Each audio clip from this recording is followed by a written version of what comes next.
Hello दोस्तों, हमारे आध्यात्मिक जागृति चैनल पर आप सभी का स्वागत है। आइए हम लोग अभिमुक्त क्षेत्र में शिवार्चन से यक्ष को गणेशत्व की प्राप्ति की कथा सुनने जा रहे हैं, जो भगवान भोलेनाथ और माता पार्वती जी की कथा है। प्राचीन काल में हरकेश नाम से विख्यात एक सौंदर्यशाली यक्ष हुआ था, जो पूर्ण भद्र का पुत्र था। हरकेश महाप्रतापी ब्राह्मण भक्त एवं धर्मात्मा था। जन्म से ही उसकी शंकर जी में प्रगाढ़ भक्ति थी। वह तन्मय होकर उन्हीं को नमस्कार करने, उन्हीं की भक्ति करने और उन्हीं का ध्यान करने में तत्पर रहता था। वह बैठते, सोते, चलते, खड़े होते, घूमते तथा खाते पीते सब समय सदा भगवान शंकर के ध्यान में मग्न रहता था। इस प्रकार पुत्र को शिव में लीन देखकर उसके पिता पूर्णभद्र ने कहा, पुत्र, मैं तुम्हें अपना पुत्र नहीं मानता।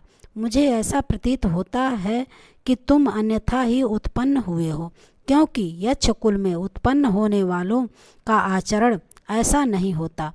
तुम तो गुहाक हो। हे पुत्र, तुम ऐसा कर्म मत करो, क्योंकि तुम्हारे लिए ऐसी वृत्ति नहीं बतलाई गई है। गृहस्थ भी अन्य आश्रमों का कर्म नहीं करते, अतः तुम मानव सुलभ आचरण को त्याग करके यक्षों के अनुकूल विविध कर्मों को संपन्न करो। यदि तुम इस प्रकार विमार्ग पर ही स्थित रहोगे तो मनुष्य से उत्पन्न हुआ ही समझे जाओगे। अतः यक्ष जाति के अनुकूल विविध कर्मों का ठीक ठीक आचरण करो। देखो, मैं भी निसंदेह वैसा ही आचरण कर रहा हूँ। प्रतापी पूर्णभद्र ने अपने पुत्र को इस प्रकार समझाने की चेष्टा की, परंतु हरकेश का मन शिवमय हो जाने के कारण पिता के समझाने पर उस पर कोई प्रभाव ना पड़ा। तब पिता पूर्णभद्र कुपित होकर बोला, पुत्र, तुम शीघ्र ही मेरे घर से जाओ और जहाँ तुम्हारी इच्छा हो वहाँ चले जाओ।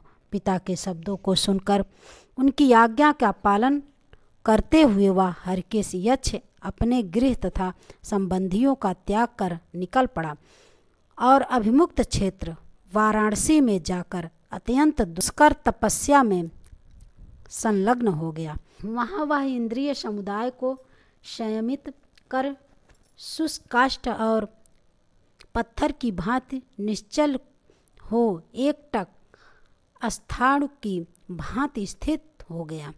इस प्रकार निरंतर तपस्या लगे रहने वाले हरकेश एक सहस्त्र दिव्य वर्ष व्यतीत हो गए। उसके शरीर पर विमोट जम गया। वज्र के समान कठोर और तीखे मुख वाली चींटियां ने उसके शरीर में छिद्र कर उसका मांस, रुधिर और चमड़ा खा डाला, जिससे उसका अस्थि मात्र ही अवशेष रह गया। वह कुंद, शंख और चंद्रमा के समान चमक रहा था। इतने पर भी वह भगवान शंकर के ध्यान में ही लीन था। इसी समय कैलाश पर्वत पर पार्वती देवी ने भगवान शंकर से निवेदन किया, प्रभु, मैं अभिमुक्त क्षेत्र का दर्शन करना चाहती हूँ, क्योंकि वाराणसी आपको परम प्रिय है।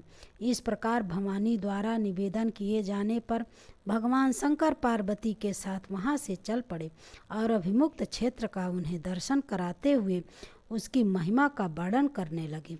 तदंतर भगवान शिव और पार्वती चलते चलते उस स्थान पर पहुँचे जहाँ हरकेश यक्ष घोर तपस्या निरत था। तब महादेवी ने गिरिजा कुमारी पार्वती से भक्तराज यक्ष को कृपा पूर्वक वह प्रदान करने के लिए इस प्रकार कहा, भामिनी, यह मेरा भक्त है। तपस्या से इसके पाप नष्ट हो चुके हैं, अतः यह हम लोगों से वर प्राप्त करने का अधिकारी हो गया है। तदंतर भगवान शंकर के ऐसा कहने पर पार्वती देवी उसकी ओर देखने लगी, जिसका शरीर श्वेत रंग का हो गया था, चमड़ा गल गया था और मात्र अस्थि पंजर नसों से आबद्ध था। यक्ष को इस रूप में देखकर भगवती पार्वती ने महादेव जी से कहा, महादेव, इस घोर तपस्वी को आप वरदान दीजिए, बड़ी कठिन तपस्या कर रहा है। भगवान शंकर और भगवती पार्वती के आने की आहट पाकर वह यक्ष उनके चरणों पर गिर पड़ा इस प्रकार उस हरिकेश को भक्ति पूर्वक चरणों में पड़ा हुआ देखकर शिव जी ने उसे दिव्य चक्षु प्रदान किया, जिससे उसने गढ़ सहित ब्रिजध्वज महादेव जी को सामने उपस्थित देखा। तब भगवान शिव ने प्रसन्न होकर यक्ष से कहा, यक्ष, मैं तुम्हें अपने वह वर देता हूँ जिससे तुम्हारे शरीर का वर्ण सुंदर हो जाए तथा तुम त्रिलोकी में देखने योग्य हो जाओ। वरदान पाकर वह यक्ष अक्षत शरीर से युक्त होकर भगवान के चरणों में प्रणिपात करता हुआ बोला, भगवान, मुझे ऐसा वरदान दीजिए कि आप में मेरी अनन्य एवं अटल भक्ति हो जाए। मैं अक्षय अन्न का दाता तथा लोकों के गणों का अधीश्वर हो जाऊं, जिससे आपके अभिमुक्त स्थान का सदा दर्शन करता रहूं। देवेश, मैं आपसे यही उत्तम वर प्राप्त करना चाहता हूं।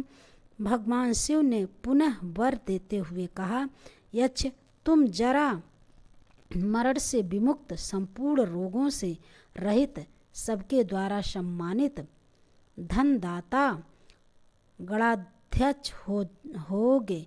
तुम सभी के लिए अजेय योगेश्वर्य से युक्त, लोकों के लिए अन्नदाता, क्षेत्रपाल, महाबली, महान पराक्रमी, ब्राह्मण भक्त, मेरे प्रिय त्रिनेत्रधारी, दंडपाणि तथा महायोगी होगे। उद्भ्रम तथा संभ्रम ये दोनों गण तुम्हारे सेवक होकर तुम्हारी आज्ञा से लोक का कार्य करेंगे। इस प्रकार उस यक्ष को गणेश्वर बनाकर भगवान शंकर उनके साथ कैलाश लौट गए। अभिमुक्त क्षेत्र वाराणसी में शिवार्चन एवं तपह कर्म की महिमा कितनी अविस्मरणीय एवं फलप्रदायी है। बोलिए भगवान भोलेनाथ की जय।